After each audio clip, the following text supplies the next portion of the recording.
Hi friends, ഇന്ന് നിങ്ങളുടെ മുമ്പിൽ വന്നിരിക്കുന്ന ഒരു ഗാർഡനിങ് വീഡിയോ ആയിട്ടാണ്. എൻ്റെ ടെറസിലെ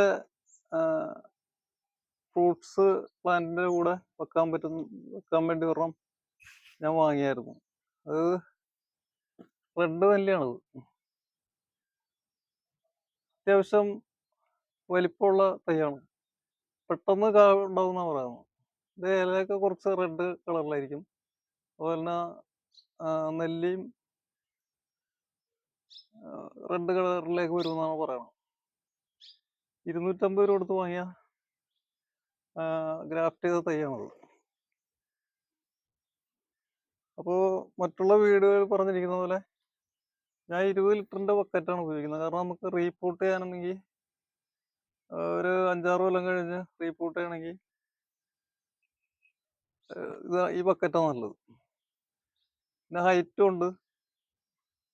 അപ്പൊ ഇങ്ങനത്തെ ബക്കറ്റ് ഉപയോഗിക്കുന്നതാണ് നല്ലത്. എൻ്റെ അനുഭവത്തിലൂടെയാണ് ഞാൻ ഇത് മനസ്സിലാക്കിയത്. മറ്റുള്ള ഇതിലൊക്കെ ആകുമ്പോൾ വേര് ഇറങ്ങാനും ഒക്കെ ബുദ്ധിമുട്ടാണ്. ഇതാകുമ്പോൾ അതിന്റെ അടിയിൽ നമുക്ക് തൊണ്ട് വാഷ് ചെയ്തതിന് ശേഷമുള്ള തൊണ്ട് ഇട്ട് കൊടുക്കുക. അപ്പൊ 1.5 നനച്ചാൽ മതി.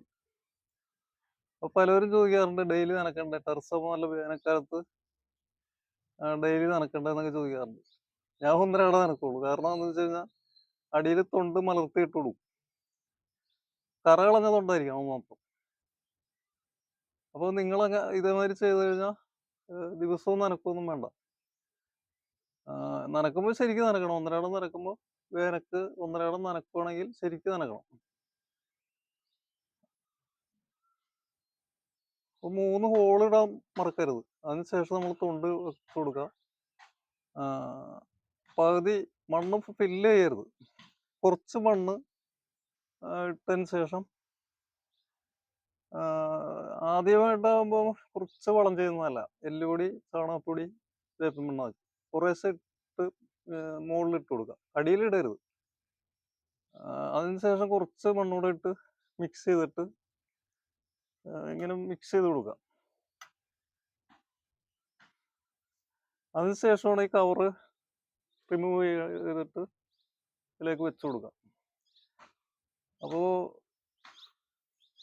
ബക്കറ്റിന്റെ ഒരു 3/4 ഭാഗം മാത്രമേ ഇത് നിൽക്കാവുള്ളൂ. നമ്മൾ ബക്കറ്റിലേക്ക് വെച്ച് കഴിയുമ്പോൾ ഈ ലെവലിൽ നിൽക്കാവുള്ളൂ. അപ്പൊ അത് നിങ്ങൾ പ്രത്യേകം ശ്രദ്ധിക്കണം. പിന്നെ ഞാനിപ്പോ ഇതിന്റെ കൂടെ ഇതിന്റെ മുകളിൽ കുറച്ച് ഇട്ട് കൊടുക്കാനായിട്ട് അടുക്കള വേസ്റ്റും എടുത്തിട്ടുണ്ട്. അത് ഉടനെ ചെയ്യണമെന്നില്ല. നിങ്ങൾ പിന്നെ 1-2 ആഴ്ച കഴിഞ്ഞിട്ട് കൊടുത്താലും മതി. അപ്പൊ ഞാൻ ഫസ്റ്റ് എന്തെങ്കിലും ഇത്തിരി വളം ഇട്ട് കൊടുക്കുന്നതല്ലാതെ പിന്നെ എല്ലുപൊടിയോ വേപ്പിൻ പിണ്ണാക്കോ ഒന്നും ഇട്ട് കൊടുക്കാറില്ല. ഈ അടുക്കള വേസ്റ്റ് മാത്രമേ ഇട്ട് കൊടുക്കാറുള്ളൂ. ഇതൊരു നല്ല വളമായിട്ട് എനിക്ക് തോന്നിയിട്ടുള്ളത്. നമ്മള് അടുക്കളയിൽ നിന്ന് കിട്ടുന്ന വേസ്റ്റ് മറ്റുള്ള പറമ്പുകളിലൊക്കെ വലിച്ചെറിയാതെ വെറുതെ മണ്ണുമായിട്ട് ഇട്ട് കൊടുത്തിട്ട് മണ്ണുമായിട്ട് വെറുതെ മിക്സ് ചെയ്ത് കൊടുക്കുക. മുകളിൽ കിടക്കുന്ന മണ്ണുമായിട്ട് വെറുതെ ഒന്ന് മിക്സ് ചെയ്താൽ മതി. അപ്പൊ കാക്കയോ മറ്റുള്ള എലിയോ ഒന്നും ശല്യം ഉണ്ടാവില്ല. പിന്നെ ടെറസിൽ കൃഷി ചെയ്യുന്നവര് തീർച്ചയായിട്ടും വല്ലപ്പോഴും മഴയുടെ തുടക്കത്തിൽ തന്നെ എലിപ്പെട്ടി വെക്കുന്ന എപ്പോഴും നല്ലതാണ്. എലി നമ്മുടെ ചില വെണ്ട, തക്കാളി അങ്ങനെയൊക്കെ നശിപ്പിക്കാൻ സാധ്യതയുണ്ട്. അപ്പോൾ വർഷത്തിലൊരിക്കൽ നിങ്ങൾ എല്ലാ തവണയും എലിശല്യം തുടങ്ങിക്കഴിഞ്ഞാൽ പിന്നെ ഭയങ്കര ബുദ്ധിമുട്ടായിരിക്കും. മിക്കതിലും ഇലകളൊക്കെ കട്ട് ചെയ്ത് കൂമ്പുകളൊക്കെ കട്ട് ചെയ്ത് കളയും. അപ്പൊ അങ്ങനെയുള്ളതൊക്കെ ഒഴിവാക്കാൻ വേണ്ടി നിങ്ങൾ എലിപ്പെട്ടി വെച്ച് എലിയിട്ട് നശിപ്പിക്കാൻ നോക്കണം. അപ്പൊ ഇന്നത്തെ വീഡിയോ ഇത്രയേ ഉള്ളൂ. എൻ്റെ ചാനൽ ഇതുവരെ സബ്സ്ക്രൈബ് ചെയ്യാത്തവരെ സബ്സ്ക്രൈബ് ചെയ്ത് മറ്റുള്ളവരിലേക്ക് ഷെയർ ചെയ്ത് ലൈക്ക് ചെയ്യാൻ മറക്കരുത്. ഇനി ഇതുപോലുള്ള അനുഭവങ്ങളുമായിട്ടുള്ള വീഡിയോകൾ ആയിട്ട് വീണ്ടും വരുന്നതാണ്. ബൈ.